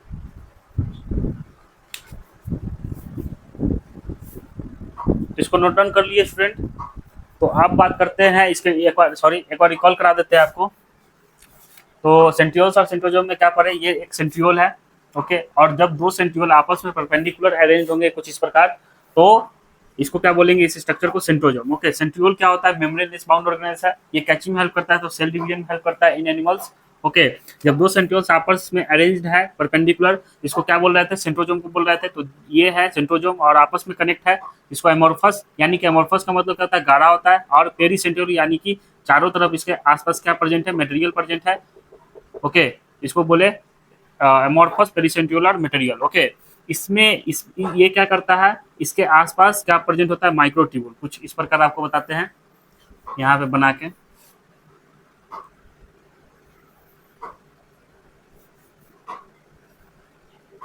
अंडा लाइक बन जाता है। तो ये सेंट्रोजोम है। ओके, ये सेंट्रोजोम और एक सेंट्रोजोम यहाँ बना रहे हैं। ओके, तो ये अपने चारों तरफ क्या करेगा, माइक्रोट्यूब्यूल्स धागे जैसा स्ट्रक्चर बनाएगा। ये जिसको क्या बोलेंगे, एस्टर बोलेंगे। इसको क्या बोलेंगे, दैट इज कॉल्ड एस्टर। इसको जब धागे जैसा स्ट्रक्चर कुछ इस प्रकार बनाएगा तो इसको क्या बोलेंगे, एस्टर। जो एस्टर क्या बनाएगा, स्पिंडल फाइबर बनाने में हेल्प करेगा, जिसकी वजह से सेल का डिवीजन होगा। ओके, तो इसको क्या बोलेंगे, spindle fibre, that is called spindle fibre. Okay, तो ये क्या है, aster, that is called aster. और ये क्या है, धागे जैसा स्ट्रक्चर जो दिख रहा है, ये क्या है, माइक्रोट्यूबुल्स। तो that is called microtubules. Okay, तो आपको हम सेंट्रियोल का स्ट्रक्चर बना के दिखाए। ये 9 ट्रिपलेट प्रेजेंट होता है। तो 1 2 3 4 5 6 7 8 9 9 ट्रिपलेट प्रेजेंट है। और इच कंटेंट 3 माइक्रोट्यूबुल्स, यानी कि एक ट्रिपलेट इसका क्या कंटेंट कर रहा है, 3 माइक्रोट्यूबुल्स इसके पास होता है। और बीच में इन सेंटर नो माइक्रोट्यूबुल्स प्रेजेंट है, इन सेंटर नो माइक्रोट्यूबुल्स प्रेजेंट, जिसके वजह से इसको क्या बोलते हैं, 9+0 अरेंजमेंट। 9+0 अरेंजमेंट देखने को मिलता है। ओके, इसको नोट डाउन कर लीजिए और इसको इरेज करते हैं। तो अब हम लोग जो बात करेंगे, माइक्रोट्यूबुल्स का जो स्ट्रक्चर देखें, आपको एक बार रिकॉल करा देते हैं कि ये कहाँ कहाँ प्रेजेंट था। तो ये देखिए, जैसे कि ये माइक्रोट्यूबुल आपको बताया साइटोस्केलेटन में। तो ये माइक्रोट्यूबुल्स कहाँ कहाँ हम लोग देखें, पहले देखे सिलिया एंड फ्लैजेला में। सिलिया एंड फ्लैजेला में देखे, वहाँ पे कैसा अरेंजमेंट देखे, 9+2 अरेंजमेंट देखने को मिला एरे। और इसमें ये सेंट्रियोल में 9+0 अरेंजमेंट देखने को मिला। और ये स्पिंडल फाइबर, जैसे ये स्पिंडल फाइबर क्या चीज़ का बना हुआ है, तो ये भी माइक्रोट्यूबुल्स का मिलकर बना हुआ है। इसमें भी क्या है, माइक्रोट्यूबुल्स होते हैं, माइक्रोट्यूबुल्स होते हैं। ये माइक्रोट्यूबुल्स का ही बना हुआ है स्पिंडल फाइबर्स। लेकिन इसका जो है ये रैंडम है, पता नहीं है कि इसमें कितना जो है माइक्रोट्यूबुल्स अरेंजमेंट है। तो ये है स्पिंडल फाइबर, जिसमें ये रैंडमली अरेंज्ड है, रैंडमली अरेंजमेंट देखने को मिलता है, arrangement of microtubules of microtubules. Okay, तो इसको नोट डाउन कीजिए। अब उसके बाद हम लोग न्यूक्लियस के बारे में बात करेंगे। तो आई होप आप इसको नोट डाउन कर लिए होंगे। तो माइक्रोट्यूबुल्स का सिलिया एंड फ्लैजेला में, सेंट्रियोल में और स्पिंडल फाइबर में देखे। सिलिया एंड फ्लैजेला में 9+2 अरेंजमेंट आता है क्वेश्चन इससे कि 9+2 अरेंजमेंट, 9+0 अरेंजमेंट कहाँ और किसमें देखने को मिलता है। तो 9+0 अरेंजमेंट सेंट्रियोल में देखने को मिलता है और स्पिंडल फाइबर में किसी प्रकार का अरेंजमेंट नहीं देखने को मिल रहा है। तो ये है आपका स्ट्रक्चर। तो अब हम लोग बात करते हैं न्यूक्लियस के बारे में। तो आप लोग हेडिंग दीजिए न्यूक्लियस। तो न्यूक्लियस का खोज कौन किए थे, तो रॉबर्ट ब्राउन। कब किए थे, तो 1831 में। ओके, तो न्यूक्लियस की बात करें, नेक्स्ट टॉपिक इज न्यूक्लियस, जो कि लास्ट टॉपिक भी है, लास्ट लेक्चर भी है, और ये चैप्टर इसी के साथ खत्म भी हो जाएगा। ओके, तो न्यूक्लियस को डिस्कवर करने वाले कौन थे, डिस्कवर्ड बाय रॉबर्ट ब्राउन इन 1831। इसमें न्यूक्लियस के अंदर जो एसिडिक मटेरियल जो प्रेजेंट था उसको आइडेंटिफाई करने वाले कौन थे, स्टैंड करने वाले फ्लेमिंग। तो एसिडिक मटेरियल स्टैंड या ऑब्जर्व बाय फ्लेमिंग। ओके, इसमें न्यूक्लियस में क्या प्रेजेंट होता है, तो न्यूक्लियस में क्रोमैटिन प्रेजेंट होता है। आपको बता दें कि क्रोमैटिन को क्या होता है, तो क्रोमैटिन डीएनए का कंडेंस फॉर्म है। जब क्रोमैटिन कंडेंस होगा तो क्रोमोजोम होता है। ओके, तो क्रोमैटिन के बारे में बताएं आपको, क्या इसमें न्यूक्लियस में क्या प्रेजेंट है, प्रेजेंट क्रोमैटिन।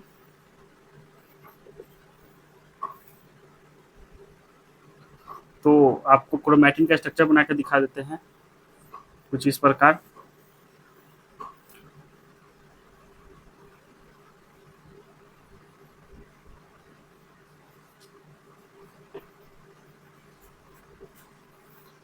ये देखिए, ये है डीएनए, आपका डीएनए। ओके, जब डीएनए कंडेंस होगा इसको क्या बोलेंगे, क्रोमैटिन। क्रोमैटिन दो तरह का होता है, एक यू क्रोमैटिन और एक हेट्रोक्रोमैटिन। तो क्रोमैटिन दो तरह का होता है। यहाँ पर देखिए, ये जो स्ट्रक्चर है, ये स्ट्रक्चर थोड़ा कम कंडेंस है तो इसको यू क्रोमैटिन बोलेंगे, और ये स्ट्रक्चर ज़्यादा कंडेंस है तो इसको क्या बोलेंगे, हेट्रोक्रोमैटिन। Chromatin, heterochromatin. ओके, तो क्रोमैटिन की बात करें तो ये दो तरह का है, यू क्रोमैटिन जो कि क्या है, लेस कंडेंस है, तो लेस कंडेंस होता है। और हेट्रोक्रोमैटिन क्या होता है, ज़्यादा कंडेंस है, तो ये है हेट्रोक्रोमैटिन, हेट्रोक्रोमैटिन।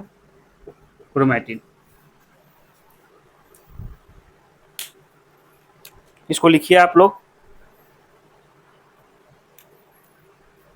अब इसके स्ट्रक्चर की बात करें तो स्ट्रक्चर समझने से पहले आपको सेल साइकिल को समझना पड़ेगा।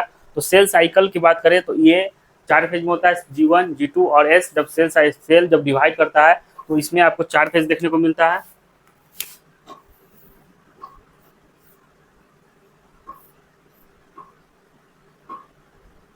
M फेज, G1, S और G2। ओके, तो इसको क्या बोलते हैं, इसको बोलते हैं माइटोटिक फेज। और इसमें G1 और S और G2 को ये आपस में मिला के, यानी कि G1 plus S plus G2 को मिला के क्या बोलते हैं, इंटरफेज। ओके, इसमें माइटोटिक फेज में क्या होता है, सेल का डिवीजन होता है, सेल का डिवीजन होता है। और इसमें क्रोमोजोम आपको मोर विजिबल होगा, क्रोमोजोम विजिबल होगा। ओके, आपको न्यूक्लियस समझना है तो आपको इंटरफेज में समझना होगा। इंटरफेज में क्या होगा, आपको न्यूक्लियस विजिबल होगा, न्यूक्लियस विजिबल होगा। और इसके पास क्या होगा, क्रोमैटिन प्रेजेंट होगा। यानी कि जो डीएनए है वो क्रोमैटिन के फॉर्म में, डीएनए किसके फॉर्म में है, इन क्रोमैटिन फॉर्म में। और ये माइटोटिक फेज में क्या होता है, सेल डिवीजन जब होता है तो ये क्रोमोजोम के फॉर्म में होता है। ओके, तो इसमें क्रोमोजोम विजिबल है और इसमें क्रोमैटिन विजिबल। ओके,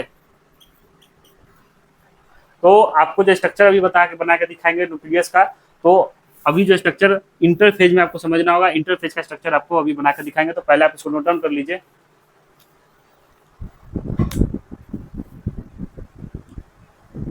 तो आई होप स्टूडेंट आप इसको यहाँ तक नोट डाउन कर लिए होंगे। तो यहाँ पर यूक्रोमेटिन लेस कंडेंस, हेट्रोक्रोमेटिन छूट गया था, यहाँ मोर कंडेंस कर लीजिए। हेट्रोक्रोमेटिन क्या होता है, मोर कंडेंस होता है। ओके, तो क्रोमैटिन की बात करें तो इसके पास क्या क्या प्रेजेंट है, इसके पास डीएनए है, ये डीएनए का ही एक कंडेंस फॉर्म है। ये जब डीएनए ज़्यादा कंडेंस हो जाता है उसको क्रोमैटिन बोलते हैं, क्रोमैटिन और कंडेंस हुआ तो दैट इज कॉल्ड क्रोमोजोम। तो इसके पास डीएनए है, कुछ प्रोटीन है और राइबोसोम प्रेजेंट होता है। Okay, that is sorry ribosomes बोल रहे हैं, आरएनए, राइबोसोम्स और आरएनए। तो इसमें प्रोटीन की बात करें तो इसमें दो तरह का प्रोटीन होता है, एक हिस्टोन्स और एक non histones. Histones and non histones, ये दो तरह के प्रोटीन्स देखने को मिलता है इसमें क्रोमैटिन में। तो क्रोमैटिन के पास कुछ क्या है, प्रोटीन भी प्रेजेंट होता है क्रोमैटिन में, ये प्रोटीन प्रेजेंट है, इसको क्या बोलेंगे, हिस्टोन्स प्रोटीन। और नॉन हिस्टोन्स प्रोटीन, तो हिस्टोन्स प्रोटीन होता है और नॉन हिस्टोन प्रोटीन होता है। ये क्या चीज में हेल्प करता है, तो help in packaging of DNA. यानी कि आप देखिए कि आपका न्यूक्लियस कितना साइज में कितना होता है, न्यूक्लियस का साइज की बात करें तो वो होता है 10⁻⁻⁶, यानी कि 10⁻⁻⁶, यानी कि ये 1 माइक्रोमीटर में होता है। और आपका डीएनए कितना है, डीएनए का लेंथ है 2.2 मीटर। आप देख लीजिए कि ये 2.2 मीटर का डीएनए को आपको इतने छोटे से जगह में रखना है तो उसको क्या करना पड़ेगा, डीएनए को पैकेजिंग करना होगा, पैक करना होगा। ओके, तो पैक करके इसको, ये कौन पैक करता है, तो यही ये प्रोटीन जो है, हिस्टोन और नॉन हिस्टोन प्रोटीन, ये हेल्प करता है डीएनए को पैकेजिंग करने में। तो ये पैक होके और इस लेंथ में ये क्या हो जाता है, आ जाता है। ओके, तो न्यूक्लियस को आप यहाँ तक लिख लिए होंगे। तो अब हम लोग बात करेंगे इसके इंटरफेज, जो आपको ये माइटोटिक फेज और इंटरफेज बताया है, तो वो इंटरफेज के न्यूक्लियस के बारे में बात करते हैं। तो आप लोग हेडिंग दीजिए, structure of interphase nucleus. Okay, जैसे कि ये है,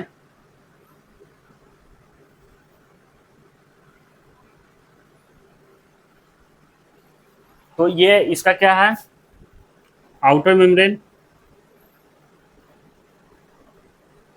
आपको यहाँ नहीं दिखेगा, यहाँ से लिखते हैं। ये क्या है, आउटर मेम्ब्रेन और इनर मेम्ब्रेन। ये डबल मेम्ब्रेन होता है, डबल मेम्ब्रेन बाउंड होता है। तो ये इसका आउटर मेम्ब्रेन हो गया और ये इसका इनर मेम्ब्रेन हो गया, अंदर वाला। आप इसको लिख लीजिए, इनर मेम्ब्रेन। ओके, ये जो इसके अंदर ये दिखने को मिल रहा है बड़े से पोर, इसको बोलते हैं पोर। इसको क्या बोलते हैं, बड़ा सा छेद जो दिखने को मिल रहा है, इसको बोलते हैं पोर। इसको न्यूक्लियर पोर बोलिए आप लोग, न्यूक्लियर पोर। ओके, इसके बाद इसके अंदर क्या प्रेजेंट है, तो nucleoplasm, that is called fluid present है। इसको क्या बोलेंगे, न्यूक्लियोप्लाज्म। अंदर वाले स्ट्रक्चर को न्यूक्लियोप्लाज्म। जैसे कि साइटोप्लाज्म होता था सेल में, उसी प्रकार सेल न्यूक्लियस के अंदर क्या है, न्यूक्लियोप्लाज्म। न्यूक्लियोप्लाज्म के अंदर क्या है, क्रोमैटिन, कुछ इस प्रकार। जहाँ क्रोमैटिन, ये है क्रोमैटिन। क्रोमैटिन जहाँ पे इसके अंदर आरएनए का सिंथेसिस करता है, तो उसको क्या बोलते हैं, आरएनए का जो सिंथेसिस कर रहा है, इस स्ट्रक्चर को बोलेंगे न्यूक्लियोलस। आपको न्यूक्लियस के बारे में आगे ही बताएंगे, इसको बोलेंगे न्यूक्लियोलस। ओके, न्यूक्लियोलस, ये क्या है, nucleolus. Outer membrane, inner membrane हो गया, न्यूक्लियोप्लाज्म हो गया, ये इसका पोर है। तो इसके स्ट्रक्चर को देखिए, न्यूक्लियर मेम्ब्रेन से स्टार्ट करते हैं। न्यूक्लियर मेम्ब्रेन को क्या बोलेंगे, ये इसका न्यूक्लियर मेम्ब्रेन है, जो आउटर मेम्ब्रेन है और इनर मेम्ब्रेन है, that is called nuclear envelope भी इसको बोल सकते हैं। इसको आप न्यूक्लियर इनवेलप भी बोल सकते हैं। ओके, ये है न्यूक्लियर इनवेलप। तो ये आउटर मेम्ब्रेन और इनर मेम्ब्रेन।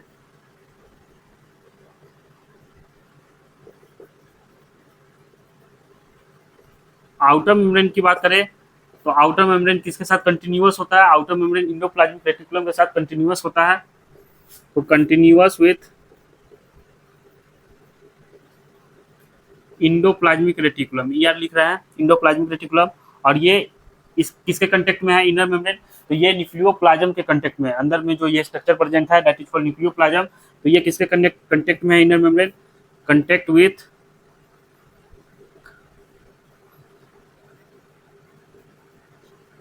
न्यूक्लियोप्लाज्म। ओके, अब ये इसके मेम्ब्रेन के फ्यूज होने से क्या बनता है, ये पोर। तो अब हम लोग बात करते हैं न्यूक्लियर पोर के बारे में। तो आप लोग लिखिए, nuclear pore, nuclear pore.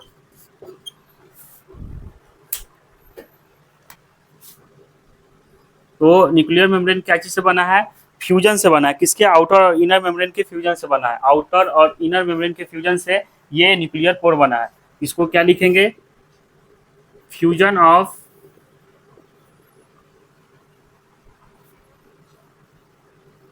Membrane to form nuclear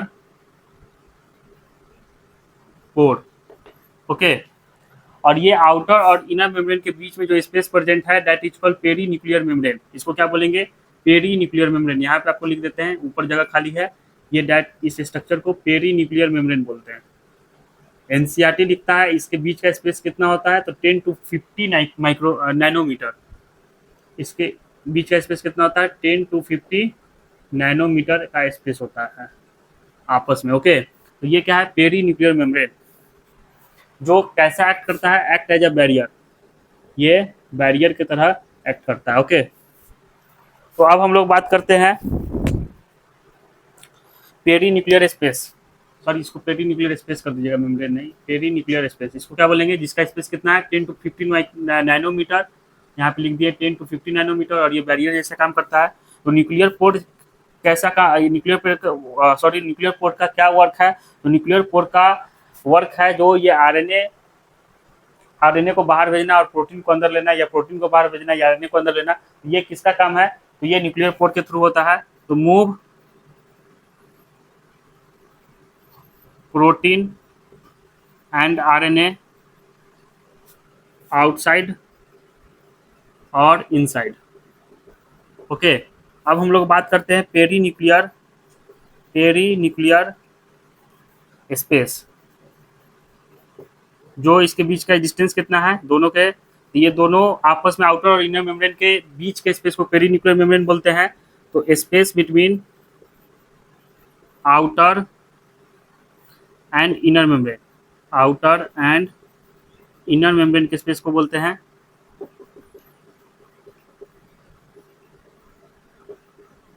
जो इसके बीच का डिस्टेंस कितना है 10 to 50 नैनोमीटर होता है। ओके, अब हम लोग बात करेंगे न्यूक्लियर मैट्रिक्स, या आप इसको न्यूक्लियोप्लाज्म बोलिए। इसको न्यूक्लियर कहाँ गया, ये रहा न्यूक्लियोलस, न्यूक्लियोप्लाज्म, या आप न्यूक्लियस मैट्रिक्स बोलिए। ओके, तो इसका दो नाम है। तो अब हम लोग बात करेंगे न्यूक्लियोप्लाज्म या न्यूक्लियस मैट्रिक्स के बारे में। तो इसमें क्या प्रेजेंट है, इसमें क्रोमैटिन प्रेजेंट है। ये फ्लूइड लाइक स्ट्रक्चर होता है। तो fluid like structure present inside nucleoplasm. इसमें क्या प्रेजेंट होता है इस फ्लूइड में, तो डीएनए प्रेजेंट है, क्रोमैटिन प्रेजेंट होता है, डीएनए प्रेजेंट है, क्रोमैटिन प्रेजेंट है, आरएनए होता है। ओके, तो ये होता है। अब हम लोग बात करेंगे न्यूक्लियोलस के बारे में। न्यूक्लियोलस, तो एक बार आपको रिकॉल करा देते हैं न्यूक्लियस पढ़ाने से पहले कि हम लोग क्या बात कर रहे हैं। हम लोग न्यूक्लियस का स्ट्रक्चर देख रहे हैं किस फेज में, तो इंटरफेज में। आपको दो फेज बताए थे, एक माइटोटिक फेज और एक इंटरफेज। तो इंटरफेज के न्यूक्लियस के बारे में बात कर रहे हैं। तो ये है इंटरफेज का न्यूक्लियस। तो जो इसमें आउटर मेम्ब्रेन इनर मेम्ब्रेन देखने को मिल रहा है, आपको पहले ही बता चुके हैं कि न्यूक्लियस क्या होता है, डबल मेम्ब्रेन बाउंड होता है। तो ये डबल मेम्ब्रेन बाउंड है, और ये आउटर मेम्ब्रेन और इनर मेम्ब्रेन के बीच में स्पेस होता है। कितना स्पेस है, तो 10 to 50 नैनोमीटर के बीच में, 10 to 50 नैनोमीटर का स्पेस होता है, जो इसको क्या बोलते हैं, perinuclear space. That is called perinuclear space. जो कैसा एक्ट करता है, एक्ट एज अ बैरियर, यानी कि बैरियर के जैसा काम करता है। और आउटर और इनर मेम्ब्रेन के बीच में जो ये जो दोनों मेम्ब्रेन के बीच में जो पोर प्रेजेंट है, इसको क्या बोलते हैं, न्यूक्लियर पोर। ये क्या है, न्यूक्लियर पोर।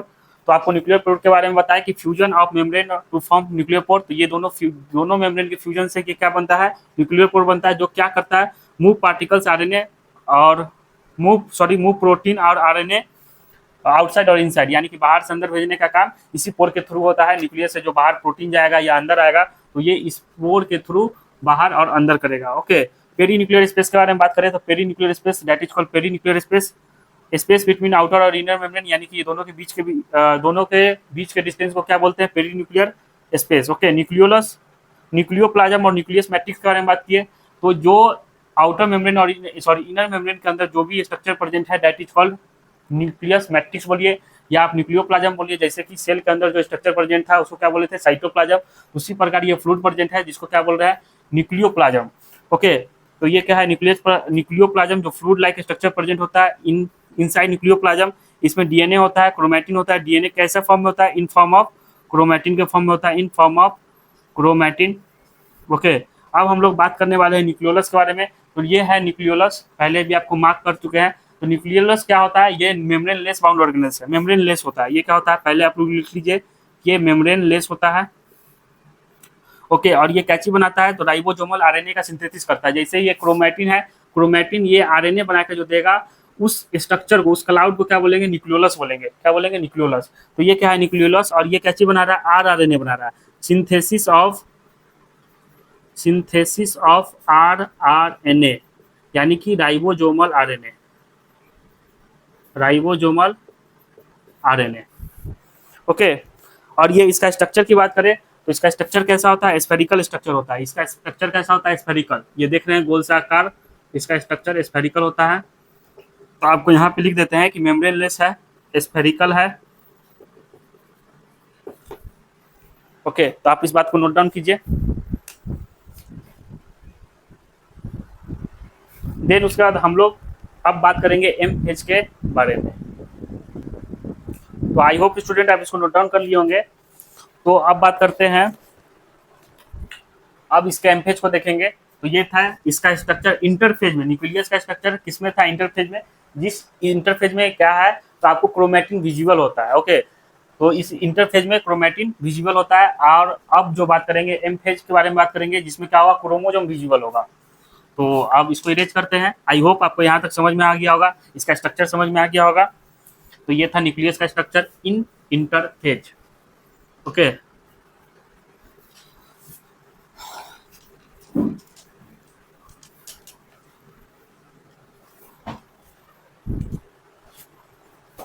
आप लोग हेडिंग दीजिए एम फेज। एम फेज में क्या देखेंगे, तो एम फेज में क्या होगा, ये डिवाइडिंग फेज है, डिवाइडिंग फेज है। ओके, इसमें क्या होगा, क्रोमोजोम मोर विजिबल होगा, क्रोमोजोम मोर विजिबल। तो आपको क्रोमोजोम का स्ट्रक्चर बना के दिखा देते हैं।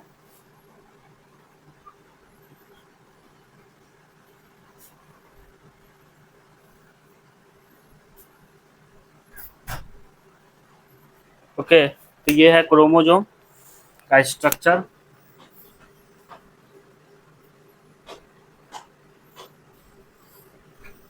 ये है सेंट्रोमियर। ओके, ये क्या है, बीच वाला सेंट्रोमियर, इसको बोलते हैं सेंट्रोमियर। और ये है स्ट्रक्चर क्रोमैटिड का। ये इस पूरे स्ट्रक्चर को क्या बोलेंगे, क्रोमैटिड। इसके पास दो क्रोमैटिड, एक क्रोमोजोम में दो क्रोमैटिड प्रेजेंट होता है। तो ये है क्रोमैटिड, जो नॉर्मली कितना होता है, दो, दो होता है। ओके, और ये इसका क्या है, आर्म्स, जो कितना होता है, चार, एक दो तीन चार, है ना। और सेंट्रोमियर में क्या प्रेजेंट होता है, सेंट्रोमियर में प्रेजेंट होता है कैनाइटोकोर्स, जो कि डिस्क शेप स्ट्रक्चर है। ये कैसा स्ट्रक्चर है, डिस्क शेप्ड स्ट्रक्चर प्रेजेंट है। ओके, जिसको क्या बोल रहे हैं, कैनाइटोकोर्स।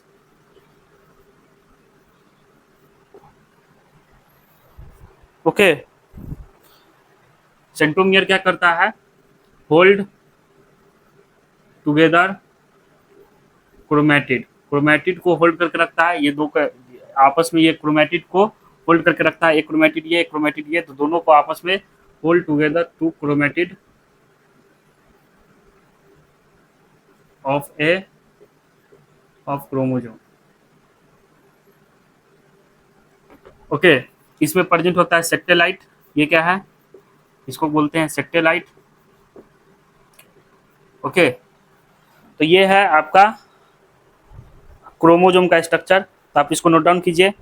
देन इसके बाद सेंट्रोमियर के पोजीशन के हिसाब से 4 टाइप्स का क्रोमोजोम्स हम लोग पढ़ेंगे।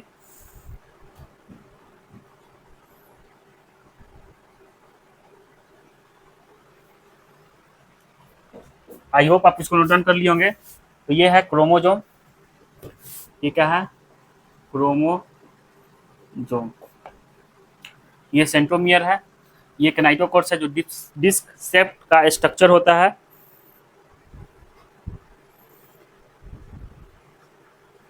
इसको नोट डाउन कर लिए। तो इसके पोजीशन के हिसाब से बात करते हैं कि 4 तरह का आपको पढ़ना है, मेटासेंट्रिक, सब मेटासेंट्रिक, एक्रोसेंट्रिक और टीलोसेंट्रिक। ओके, तो आप इसको नोट डाउन कीजिए, इसको इरेज कर रहे हैं। पोजीशन ऑफ सेंट्रोमियर के हिसाब से यहीं पे लिख दे, यहाँ पे नहीं हो पाएगा, इसको इरेज करके बताते हैं आपको। तो ये जो कनाइटोकोर्स था ये किसके साथ अटैच होता है, ये स्पिंडल फाइबर के साथ अटैच होता है, तो आप इस बात को भी लिख लीजिएगा। तो अब हम लोग बात करते हैं पोजीशन ऑफ सेंट्रोमियर के हिसाब से। पोजीशन ऑफ सेंट्रोमियर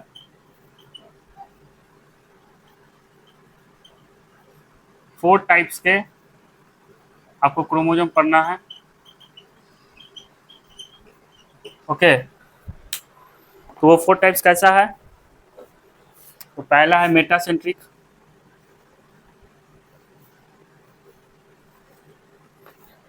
ये देखिए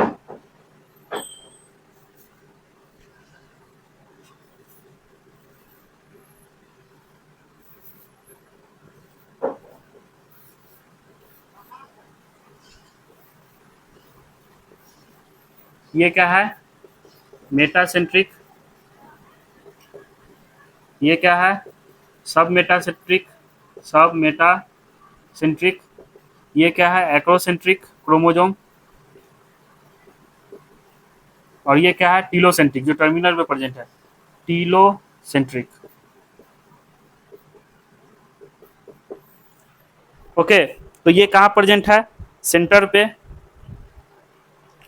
तो सेंट्रोमियर ये कहाँ प्रेजेंट है, ये सेंट्रोमियर प्रेजेंट है, centromere present at centre, centre of chromosome, जिसके वजह से ये क्या है, क्रोमोसोम, जिसके वजह से ये दोनों इक्वल है।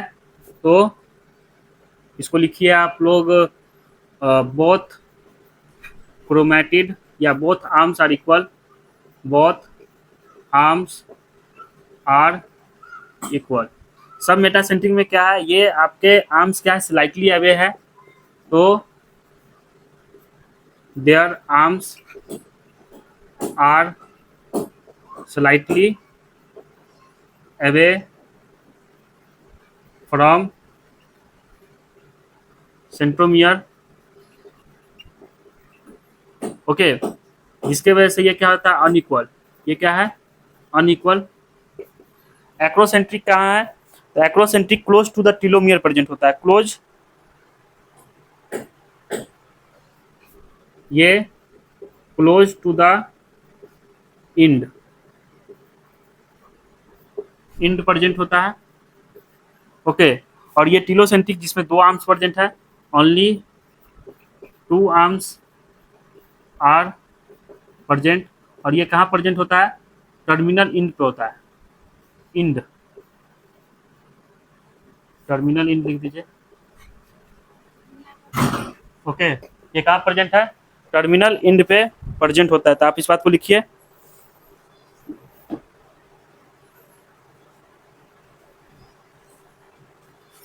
ये इसमें एक्रोसेंट्रिक में लिख लीजिए, एक क्या होता है, बहुत छोटा, वन इज वेरी स्मॉल, आपको फिगर में दिख रहा होगा।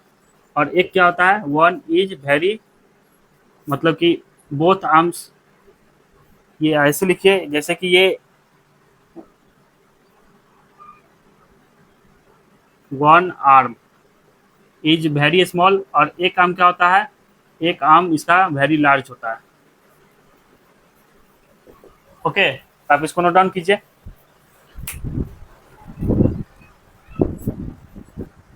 तो आपको एक बार रिकॉल करा देते हैं, पोजीशन ऑफ सेंट्रोमियर के हिसाब से हम लोग फोर टाइप्स के क्रोमोसोम्स पढ़ रहे थे, जैसे कि मेटासेंट्रिक जिसमें क्या है, दोनों आर्म्स इक्वल है। सब मेटासेंट्रिक जो एक थोड़ा सा स्लाइटली अवे होता है सेंट्रोमियर से, तो ये क्या है, सेंट्रोमियर, ये है सेंट्रोमियर।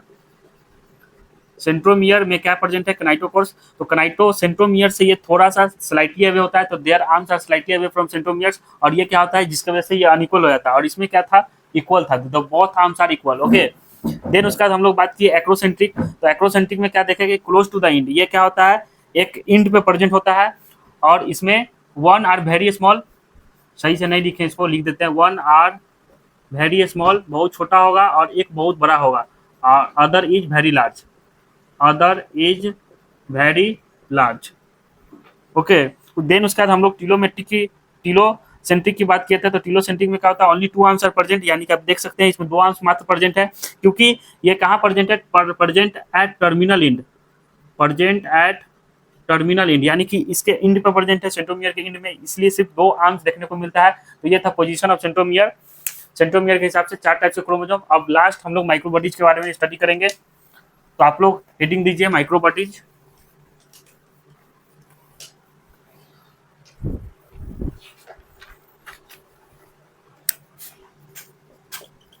माइक्रोबडीज की बात करें तो ये क्या होता है, मेम्ब्रेन बाउंड होता है।